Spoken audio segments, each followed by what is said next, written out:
Hello बच्चों, अभी हम पढ़ने वाले हैं एक बहुत ही simple topic that is nomenclature. Nomenclature मतलब क्या होता है? नाम देना, नामकरण।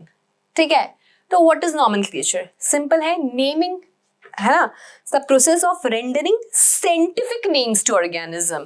जैसे ऐसे नहीं मैंगो बोल दिया, नहीं, इट्स लाइक मैंजीफेरा इंडिका। ठीक है, ऐसे नहीं टाइगर बोल दिया, इट्स पैंथेरा टिग्रिस। ठीक है, तो साइंटिफिक नेम देना इज नोन एज नॉमेनक्लेचर। ठीक है बच्चों, अब ये पढ़ने से पहले आपको ये पता होना चाहिए कि जो साइंटिफिक हम नेम दे रहे हैं वो लैंग्वेज क्या है। सी वी नो दैट, मैं अभी आपसे बातें कर रही हूँ, कम्युनिकेटिंग, तो आर लैंग्वेजेस, हम या तो हिंदी में बात कर रहे हैं या हम इंग्लिश में बात कर रहे हैं, right? We are talking this language. So basically जो साइंटिफिक नेम्स है उसका लैंग्वेज क्या है? तो साइंटिफिक नेम का लैंग्वेज है बेटा लैटिन लैंग्वेज है। ठीक है, अरे साइंटिफिक नेम का लैंग्वेज क्या है बेटा? लैटिन लैंग्वेज है। ठीक है, तो लैटिन लैंग्वेज कैसा लैंग्वेज है? जिंदा या मुर्दा? यस, मैं मजाक नहीं कर रही हूं। कैसा लैंग्वेज है ये? जिंदा या मुर्दा? It is a dead language. ठीक है, ये एक डेड लैंग्वेज है बच्चों। डेड लैंग्वेज वो होती है जिनके उस लैंग्वेज का अभी कोई नेटिव स्पीकर नहीं है ना। जो बहुत एसएसटी वगैरह पढ़ता है ना, उनको ज्यादा पता होगा खैर ये वैसे लैंग्वेजेस के बारे में। तो अब जैसे संस्कृत है, तो संस्कृत भी डेड लैंग्वेज है। समझ में आया? जो संस्कृत हम बोलते ना, क्योंकि उसके नेटिव स्पीकर्स जो है वो नहीं बचे अब, तो उसे डेड लैंग्वेज बोलते हैं। एंड क्योंकि अब स्पीकर्स ही नहीं है तो उसमें कुछ चेंज नहीं आएगा। ठीक है, तो जो साइंटिफिक नेम है जो कार्लस लिनियस ने बेसिकली दिया था, तो उन्होंने यूज किया बिकॉज उनको पता है इट इज डेड लैंग्वेज। अब उसे कोई नेटिव स्पीकर्स तो है नहीं, तो इसमें कुछ चेंजेस नहीं आएंगे। और साइंटिफिक नेम्स वर्ल्ड वाइड होते हैं, ऐसा नहीं है ना। अब जैसे Mangifera indica is the scientific name of mango, तो ये सब जगह है, पूरी दुनिया में है। ओके, तो साइंटिफिक नेम जो है उसका language is Latin and Latin is a dead language, इसलिए वो साइंटिफिक नेम लैटिन लैंग्वेज में लिखे जाते हैं, है ना। समझ में आया? अब से इंग्लिश है तो वो बहुत बोली जाने वाली भाषा है, तो एंड कुछ चेंजेस आ सकते हैं इंग्लिश में, कोई दिक्कत वाली बात नहीं है चेंज आना, because it is a living language. Okay, चलिए, तो साइंटिफिक नेम जो है वो लैटिन लैंग्वेज में लिखा जाता है। रीजन बिहाइंड इट, क्यों लैटिन में लिखा जाता है? Because it is a dead language, है ना। हमें सिर्फ इतना नहीं पढ़ना कि हाँ साइंटिफिक नेम किस में है, डेड लैटिन में है, तो हमें रीजन पता होना चाहिए बच्चों। ठीक है, कि क्यों लैटिन में है। समझ में आया? तो this is called scientific approach.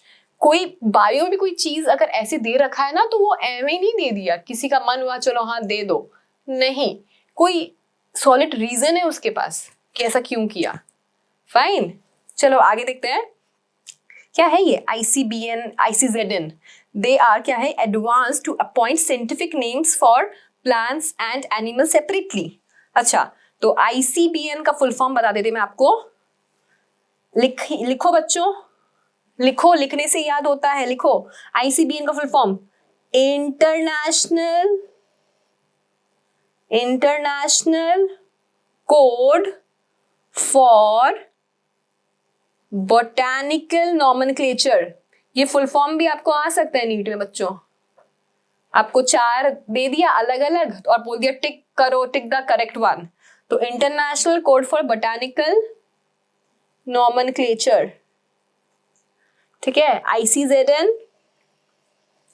वही है, इंटरनेशनल कोड फॉर एनिमल्स है तो क्या आ जाएगा? Zoological nomenclature. फाइन, तो ICBN क्या है बच्चों? याद किया, international code for botanical nomenclature. And ICZN क्या है? इंटरनेशनल है, देखो मेरी स्पेलिंग देखो इंटरनेशनल की, international code for zoological nomenclature. Right, clear? आगे चले, लिखा सबने? ओके, जो साइंटिफिक नेम्स होते हैं ना उसके 2 सेगमेंट होते हैं बच्चों, generic name and specific. Species बोल सकते हैं, जीनस एंड स्पीशीज नेम। ठीक है, दो हमेशा दो होंगे, genus and species, and followed by जिसने डिस्कवर किया है उसका भी हम थोड़ा नाम लिख देते हैं, बताऊंगी कैसे अभी आपको, रुको। Okay, this arrangement of providing name with two component is called binomial nomenclature. किसने दिया? कार्लस लीनियस ने। तो ये जो स्पीशीज और जीनस का नेम होता है, क्योंकि दो है ना ये, तो इसलिए इसका नाम दे दिया बाई, बाई मतलब दो, तो इट इज बायनॉमियल नोमेनक्लेचर की साइंटिफिक नेम जो है वो दो वर्ड में लिखा जाता है, that is genus and species. So this is termed as binomial nomenclature. ये देने वाले कौन है? हमारे कार्लस लीनियस। ठीक है, बायनॉमियल नोमेनक्लेचर किसने दिया था? तो आपको याद होना चाहिए, it was given by Carolus Linnaeus. ठीक है, इन्होंने किताब लिखी थी ना सिस्टेमा नेचुरे, उसमें इन्होंने ये बायनॉमियल नोमेनक्लेचर भी डिस्क्राइब किया हुआ है। ओके, तो एग्जाम्पल देखते हैं बच्चों। हमारा इस एग्जाम्पल है होमोसेपियन। हम लोग होमोसेपियंस है बच्चों, ह्यूमन बींग्स आर होमोसेपियंस, है ना। तो जो होमो है, Homo is a genus name, and जो सेपियन है, तो ये सेपियंस जो है वो स्पीशीज का नेम है। ठीक है, तो जब कार्लस लीनियस ने बायनॉमियल नोमेनक्लेचर इंट्रोड्यूस किया था दुनिया के सामने, तब इन्होंने कुछ रूल्स एंड रेगुलेशंस बना दिए थे कि भाई जब भी आप कोई साइंटिफिक नेम देंगे, इन्होंने दे दिया, आप तो दूसरे साइंटिफिक देंगे ना, तो कुछ सर्टेन रूल्स आप सबको फॉलो करने पड़ेंगे साइंटिफिक नेम देने के लिए। ठीक है बच्चों, तो क्या रूल्स है सीख लेते हैं अपन। तो साइंटिफिक नेम जो होगा वो दो वर्ड का होगा, that is genus and species का। तो चलो लिख लेते हैं। मैंगो का साइंटिफिक नेम लिखते हैं बच्चों। मैंगो का साइंटिफिक नेम है मैंजीफेरा इंडिका। ठीक है, एक बार और लिख रही हूँ, ये मैंजीफेरा इंडिका।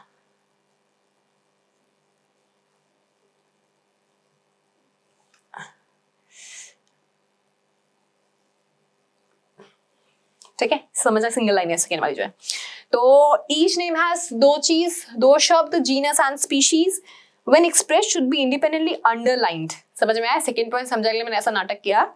ये देखो, यहां पे क्या किया है मैंने, मेंजीफेरा को अलग अंडरलाइन किया है, इंडिका को अलग अंडरलाइन किया है, यहां पे मैंने साथ में अंडरलाइन कर दिया। तो बच्चों जब भी आप साथ में अंडरलाइन करेंगे ना और स्कूल एग्जाम में लिखेंगे ना, तो आपकी स्कूल की मैम आपको काट के 0 मार्क्स देगी ऐसे, क्योंकि साइंटिफिक नेम जो होता है वो हमेशा सेपरेटली अंडरलाइन होता है। आपको जीनस अलग अंडरलाइन करना है, आपको स्पीशीज अलग अंडरलाइन करना है। ठीक है, तो independently underline when written manually. ठीक है, आप जब हाथ से लिख रहे हैं, और अगर वो प्रिंटेड है तो टाइप्ड है, तो हम किस में लिख रहे हैं? देखो यहाँ पे हमने उसे इटैलिक्स में लिखा है। लैंग्वेज लैटिन है, लिखने का तरीका है इटैलिक्स। ठीक है, तो जब प्रिंट किया है तो वो क्या लैंग्वेज, तो किस लैंग्वेज में, मतलब वो कैसे लिखते हैं हम उसको, लैंग्वेज तो ऑफ कोर्स लैटिन ही है। जब प्रिंट किया है तो वो इटैलिक्स में लिखा जाता है। जब प्रिंट करते हैं ना हम साइंटिफिक नेम्स को, तो वो इटैलिक्स में लिखा जाता है। ठीक है, चलो, नेम शुड बी लैटिनाइज्ड और इन लैटिन।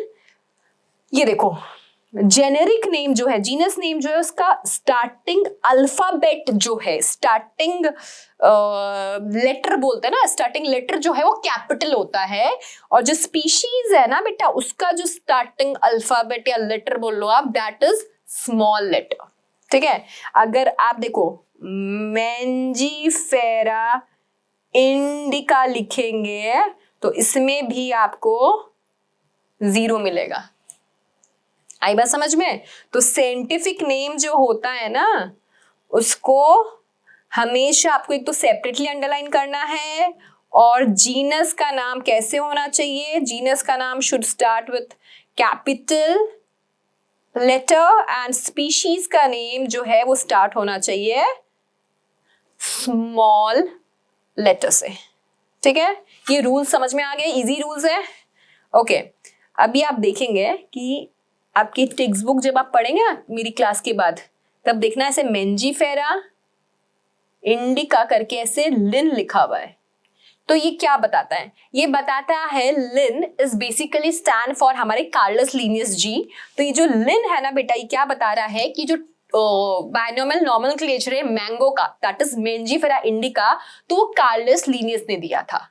ठीक है, तो जो ऑथर है ना उसका आप पीछे ऐसे नाम ऐड कर सकते हैं साइंटिफिक नाम के, जो बताता है कि अच्छा इस ऑथर ने, इस पर्सन ने ये इतना सुंदर नाम दिया है।